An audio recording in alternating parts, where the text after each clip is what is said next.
magacay waa Cabdilaahi Cabdi Buuni santarka way fulamaan muxuu ku suganahay waxaan aad ugu faraxsanahay muxuu xildhibaanada heer federaal iyo heer deegaan in soo booqday ilaahay ma hadle muxuu ahaa baahida shacabka u socda waxa kale oo ka salaamaya muxuu madaxweynaha dawladda deegaanka Soomaalida mudane Mustafa Maxamed Cumar haddana muxuu horreeyay muxuu waxyaabo muxuu aan ka hadlayo waxa ku ka ah gobolka Harawee muxuu lagu dhawaaqay waan ku faraxsanahay muxuu madaxweynaha muxuu waan ugu mahadnaqaynaa waxa jirta gobol Harawee waad faanteen ma oo soo kordhiya hadda barina waynu nahay degmooyina waa la rabaa taana kulay duqeyda ayaa ku darsan doonta bismillaahir rahmaanir rahiim madaxda sharafta leh si fiican baan idin soo dhaweynaa aayadaha quraanka ay idin soo dhaweynaa midda kale gobolka Harawee la inasiiyay waan ku faraxsanahay waan ku mahadnaqaynaa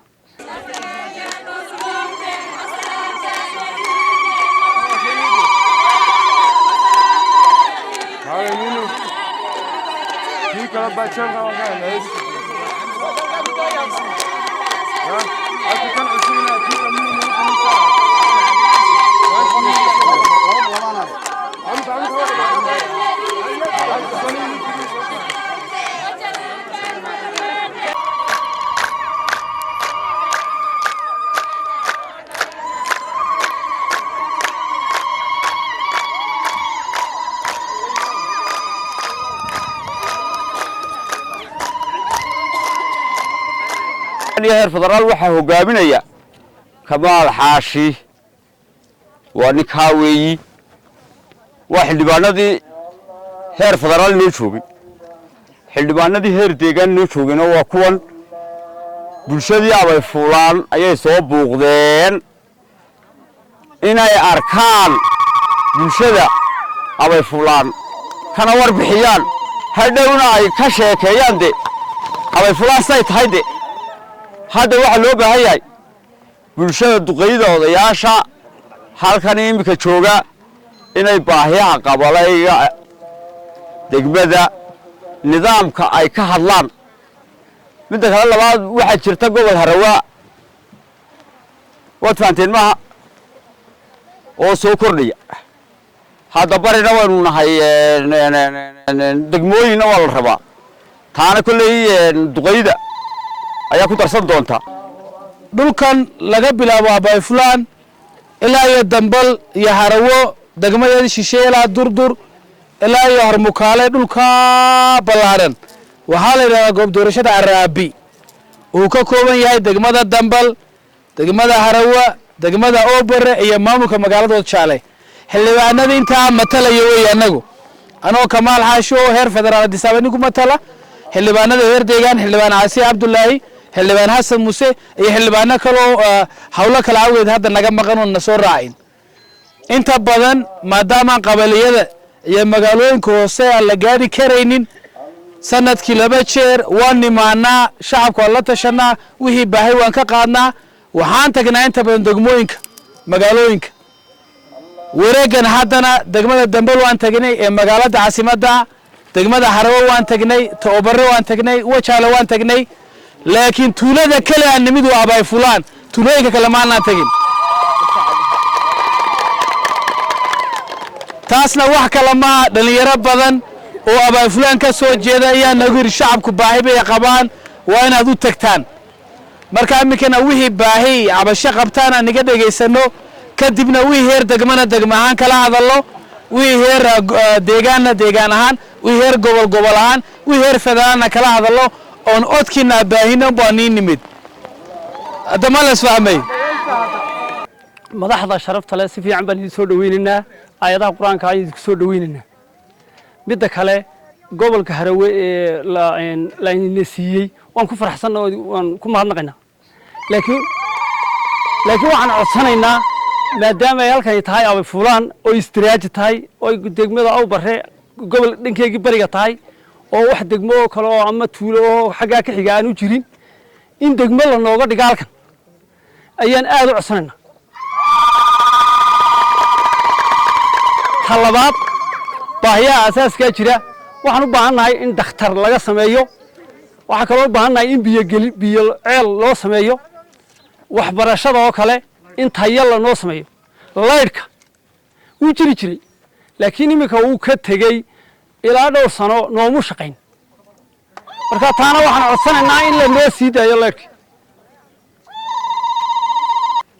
magacaygu waa cabdilaahi cabdi buuni santarka way fulamaan muxuu ahaa ku suganahay waxaan aad ugu faraxsanahay xildhibaanada heer federaal iyo heer deegaan inaan soo booqday ilaahay waa mahadle muxuu ahaa baahida shacabka u socda waxaa kaloo halkan ka salaamaya muxuu ahaa madaxweynaha dowladda deegaanka soomaalida mudane mustafa maxamuud cumar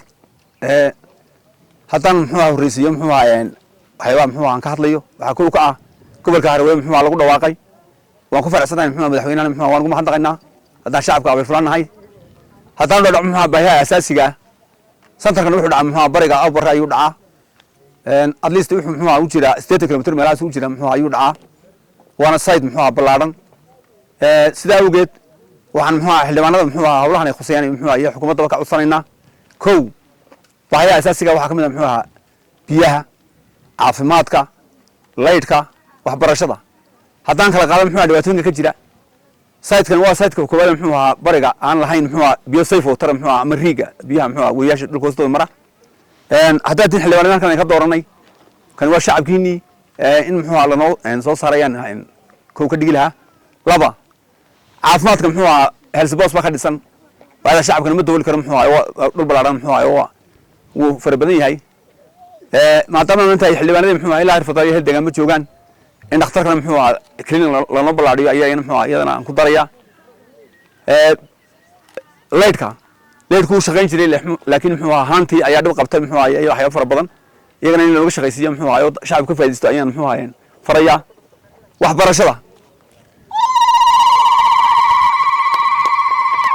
waxbarashada dugsigan wuxuu furnaa muxuu ahaa 20 sano muxuu ahaa in ku dhow ayuu furan yahay dadka ka baxay muxuu ahaa waa dadka deegaanka muxuu ahaa imika heer xildhibaanada muxuu ahaa madaxda muxuu ahaa ku jira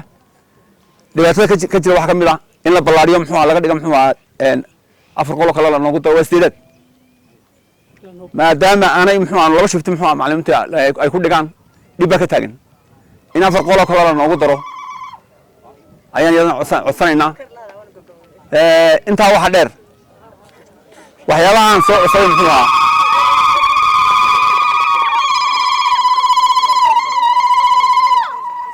waxa kaloo intaa ku daraya waan ku noqonaya gobolka Harawee muxuu ahaa madaxweyne muxuu ahaa ku dhawaaqay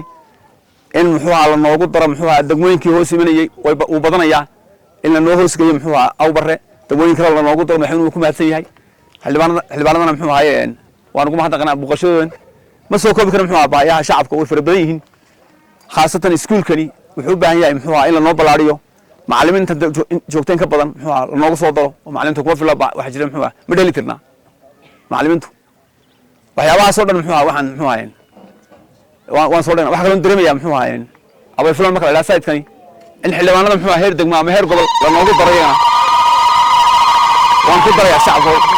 baahida shacabka ka mid tahay waayo xukuumaddan muxuu ahaa waxay ballan qaaday muxuu ahaa shacabku inuu ka wada dhex muuqdo khaasatan muxuu ahaa kamaal oo heer federaal ka socday muxuu ahaa xubnaha la socday oo muxuu ahaa ay ka mid tahay muxuu ahaa marweyn saara taasna codka shacabka muxuu ahaa ayaan ku hadlayaa waad mahadsantihiin waxaan dhaafayna muxuu ahaa kulley waxaa ku daray muxuu ahaa baahida marka laga hadlo wax la soo koobi karo kama hadli karno wax badanna waanu ka hadalnaa weli haddaa wax noo hirgalayna ma jiro wax badan baanu ka hadalnaa maanta sidaad u socotaan waxa laga yaabaa waxyaabaha oo wadaan in ay suurtagal noo noqoto oo hadalka yagaasi noo hirgala suurtagal ah waxa weeyaan kow biyo la'aanta horta waa sidoo ka soo hadlay macallinku kow biyo la'aan baa horta noogu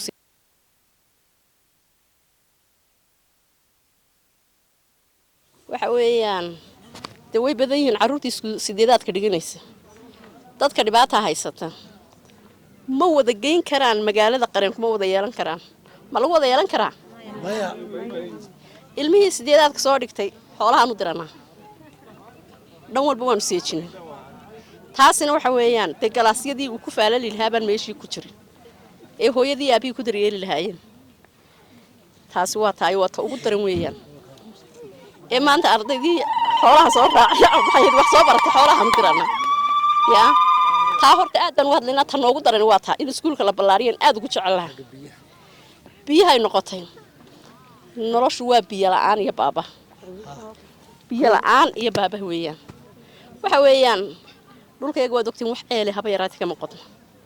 inta aanu ka hadalnay in laga sheekayn kara maaha waabanu ka caajisnay oo waabanu iska daynay inaanu ka hadalno sababtoo hadalkayagii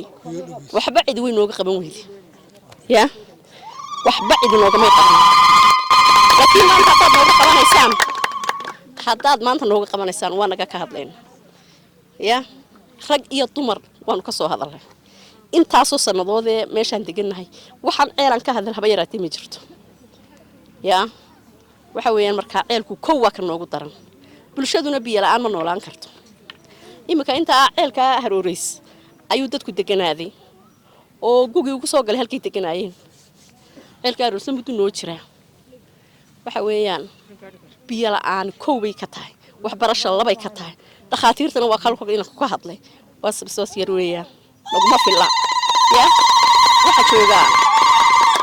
waa hal qof bulshadan hal qof ma ka shaqeyn karaa ya waa maya bulshadan hal qof kama shaqeyn karo ya beesha islaamba ka foolanaysa taa kale islaamba ka kale nimba ka buka waxa weeyaan bajaash ma laha dugdugley ma laha ambalaas ma laha la ilaaha illa allah ilaahay baxalka yaqaan ambalaas bedeli buu joogaa uu naga fogyahay waxa weeyaan shaqaalaha dhakhtarka iyo dhakhtarka weyn loo ballaariyaa meesha taala way dholasho waxa weeyaan dhakhtarkiina ciyaar maaha wuu adag yahay dhakhtarku waxa weeyaan loo ballaariyaa aad baan u jecelahay ya waxba hadalka sii badin maayay biyo la'aanta iskuulka baahidayada ma soo koobi karno in badan waan ka hadalay salaamu calaykum waraxmatullaahi wabarakaatuh waraxmatullaahi wabarakaatuh ugu horeyn odayaasheena dhaqanka inagu matala ee sharafta leh haweenweynaha magaalada Abayfulaan iyo dhamaanba dhalinyarta kala duwan mar labaad waxaan idinku salaamayaa salaanta islaamka assalaamu calaykum waraxmatullaahi wabarakaatuh dhammaantii xildhibaanada goob doorashada Araabi waxay caado u leeyihiin inay ku soo noqdaan goobihii laga doortay si ay u ogaadaan baahiyahooga gaarka ah iyo waliba waxqabadyada muhiimka ah ee xisbiga barwaaqo iyo xukuumadeena uu Mustafa ugu horeeyo ay ka qabteen inaanu ogaano ayaa waajib ay tahay dastuurina ah ilaahay waxaan u mahad celinaynaa in intii ka sokaysay intii la doortay inaan meelo badan aan gaadhnay iyadoo on inta badan meelaha xarumaha u ah maxaan dhahdaayay degmooyinka ah iyo magaalooyinka aan maraynay sidoo kale waxaa mahad leh inaan maanta idinka idin soo gaadhnay run ahaantii baahiyaha aad soo sheegateen waa waxyaabo aad iyo aad u muhiim ah horeyna aan u gudbin jirnay oo markaan wajaale iyo awbare ku qabanayno xubno matalaya santarka Abayfulaan way joogeen waana loo yeedhayay horeyna way u sheegayeen xukuumadana waan gaarsiinay in ceel ay muhiim tahay marka ugu horeyso qofku wuxuu ka fadhiisan karaa uu ku noolaan karaa inuu biyo helo in ceel loo qodo runtii haddana sidii aan u gudbinaynay waan u gudbinaynaa insha Allah in sida ugu dhaqsaha badan looga soo jawaabo baahiyaha aad soo sheegteen oo ugu horeeyo ceel in la helo sidoo kale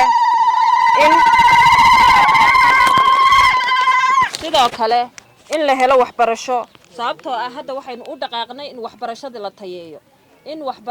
tayeeyo oo iskuulka la ballaariyo laftigeega insha Allah waan gudbinaynaa sida aad noo sheegteen caafimaadkuna waa muhiim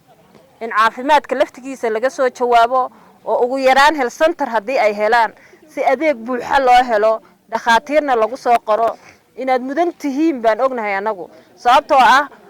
shacabka waxay aqoonayeen meesha ay joogaanba in loogu adeego shacabka inta la eg in loo adeegana aad iyo aad bad maxaan dhahdaayay ay u mudan yihiin laakiin sidaan ognahayba baahiyuhu maadaama uu badan yahay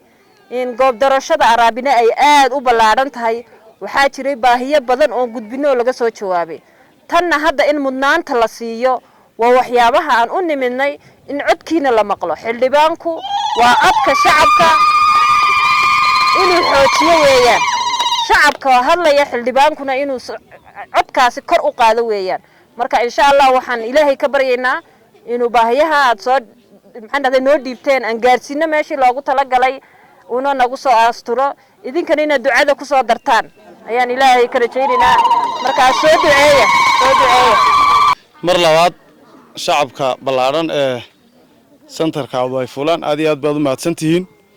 kulay bahayaad soo jeediseen iyo su'aalahaad soo dhigteen waa kuwo qalbiga taabanaya gaar ahaan hooyadii halka ka hadashay waxay sheegtay in hadalka marka lagu celceliyo waxba laga jawaabi waayo de qofku inuu iska badaayaa imanaysa aad baan u dareemaynaa kulay ka xildhibaan ahaan markii saana loo doortay kowdii waan nimidnay baahiyaha waan ururinay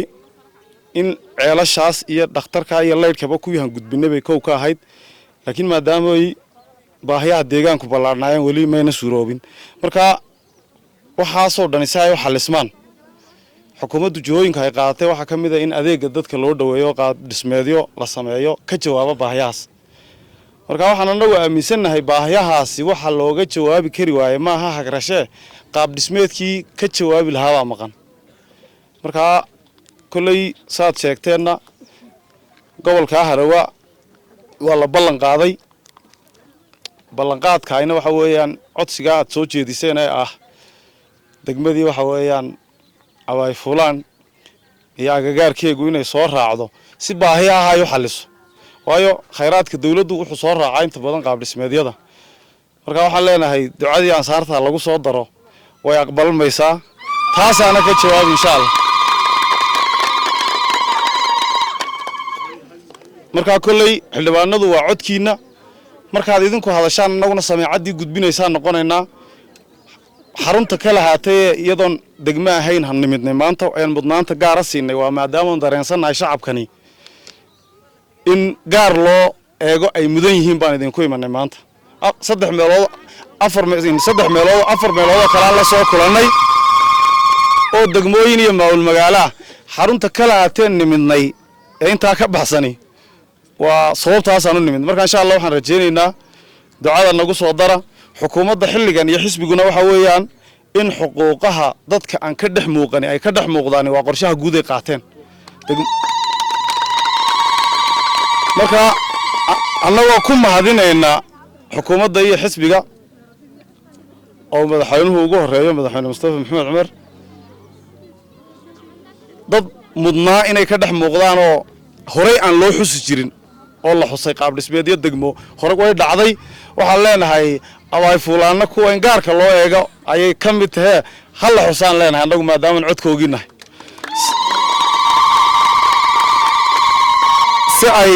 si ay farxadda walaalahooga ka maqnaa qaab dhismeedka deegaanka helay si iyaguna farxadda ay ula qaybsadaan codsigooga la tixgeliyo ayaan leenahay xukuumadda markaan la kulanana waan gaarsiin doonaa ducaniinana nagu soo dara insha Allah markay tahay saxdana baahiyahaas waa laga jawaabi doonaa aad iyo aad baad mahadsantiin waan dareemayaa inuu hili roob aan ku jirno roobkaan ka cararayno waan soo koobi doonaa baahiyaha asaaska aad sheegteen waa baahiyo jira say xildhibaanadu sheegeen xildhibaanadu waa codka shacabka inay odini noqdaan anigana odini noqono baahiyada asaaska aad sheegteen gudbino inaga go'an tahay tii degmo tii heer deegaan tii ka sareysa federal hadda jirto waxa kale oo soo raacayad sheegteen qaab dhismeedka haduu yahay inaad maamul degmo ah aad u qalantaan marka loo arko baahidiisa iyo fognaanshaad ka joogtaan caasimada degmada oo bare oo nigu fog oo waliba aad raaciseen gobolka Harawa oo madaxweynaha xukuumaddiisa ay ballan qaadeen lagu dhawaaqo marka la dhawaaqo Abay Fulaan iyo agaarkan madarkoo dhan degmo ahaan soo raacaan si wixii loo baahda la qabto taana si fiican baan maqalay